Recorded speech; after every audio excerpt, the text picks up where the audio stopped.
Finally, the Department of Justice is now investigating the rent prices. And for you landlords, your days of price gouging are over. Now, shout out to Uprise, Rhode Island, because they published a story about how the FBI had raided an office in Atlanta called Cortland Management because of price fixing for rent. Now, the Department of Justice had launched this investigation and then issued out a limited subpoena in order to grab some information about how this property management company by the name of Cortland Management had been fixing the rent prices since 2016. Now, the story actually entails this software called RealPage, and it's a software that is sold to landlords who own like large properties in order to tell them how to determine rent rates. And that's normally fine, except RealPages covers about 60 to 80% of all rental properties across the United States. Now, according to Uprise, the scheme allegedly works by encouraging landlords to adopt the software RealPage's pricing recommendations, which most landlords do about 80 or 90% of the time.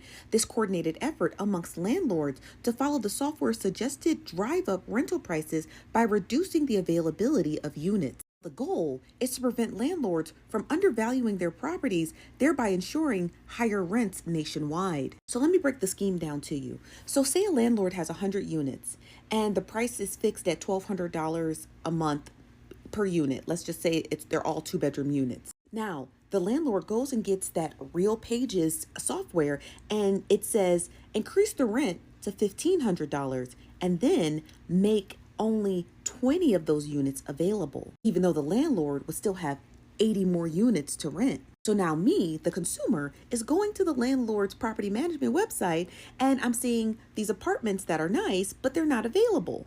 So then I rent, but 19 other people rent. Now, the landlord is making $1,500 a unit for only the 20 units he had available. And then he can slowly start opening up more units at that fixed rate. And now, let's say another landlord who owned a property next to my landlord, he sees those rates and then he does the same. There you have an inflation of rent vis-a-vis a domino effect. Now, the reason why the Department of Justice was so interested in this RealPages software is because that although rent prices were surging in 2016, they were noticing that there was an increased vacancy rate. So they were noticing that there were a lot more available apartments for what landlords were charging, which doesn't make any sense because if you have more vacancies, i.e., the rent should be coming down. So why was the rent increasing about 80% since 2016? Because of RealPages. Now, the investigation started off as a civil probe, and now it's starting to look criminal. Remember, RealPages is the largest rental suggestion software in the nation. In the nation. In the nation. So if all of our landlords are using the same software to suggest rent prices, then we got a problem. Because there's got to be a reason why the rent was so high. I'm going to keep you guys updated on this story. And as soon as the Department of Justice launches their first press conference about it, I'll keep you guys posted.